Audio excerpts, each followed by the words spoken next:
ষাট গম্বুজ মসজিদ বাংলাদেশের বাগেরহাট জেলার দক্ষিণ পশ্চিমে অবস্থিত একটি প্রাচীন মসজিদ।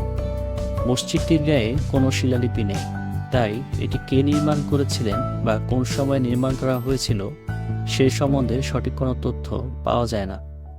তবে মসজিদটির স্থাপত্যশৈলী দেখলে এটি যে খান জাহানি নির্মাণ করেছিলেন সে সম্বন্ধে কোনো সন্দেহ থাকে না। ধারণা করা হয় তিনি 15শ শতাব্দীতে এটি নির্মাণ করেছিলেন।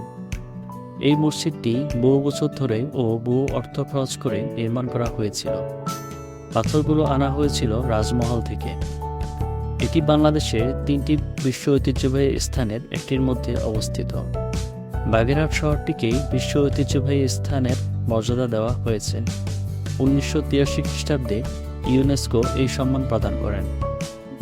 মসজিদটি উত্তর দক্ষিণের বাইরের দিকে প্রায় 160 ফুট ও ভিতরের দিকে প্রায় 143 ফুট লম্বা এবং পূর্ব পশ্চিমে বাইরের দিকে প্রায় 104 ফুট ও ভিতরের দিকে প্রায় 88 ফুট চওড়া। দেয়ালগুলো প্রায় 8.5 ফুট পুরু। সুলতান নাসিরউদ্দিন মাহমুদ শাহের আমলে খান আজম উলুগ খান জাহান সুন্দরবনের কোল ঘেঁষে খলিফাবাদ রাজ্য গড়ে তোলেন। খান জাহান বৈঠক করার জন্য একটি দরবার হল গড়ে তোলেন, যা পরে ষাট গম্বুজ মসজিদ হয়।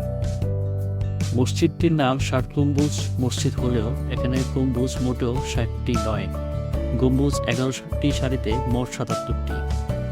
মসজিদের ভেতরে পশ্চিম দেয়ালে 10টি মিহরাব আছে। মাঝের মিহরাবটি আকারে বড় এবং কারুকার্য মণ্ডিত।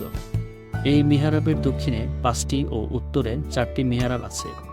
শুধু মাঝের মিহরাবের ঠিক পরের জায়গাটিতে উত্তর পাশে যেখানে একটি মিহরাব থাকার কথা সেখানে আছে ছোট একটি দরজা।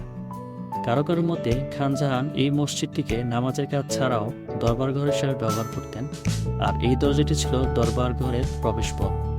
আবার কেউ কেউ বলেন মসজিদটি মাদ্রাসা হিসেবেও ব্যবহৃত হতো।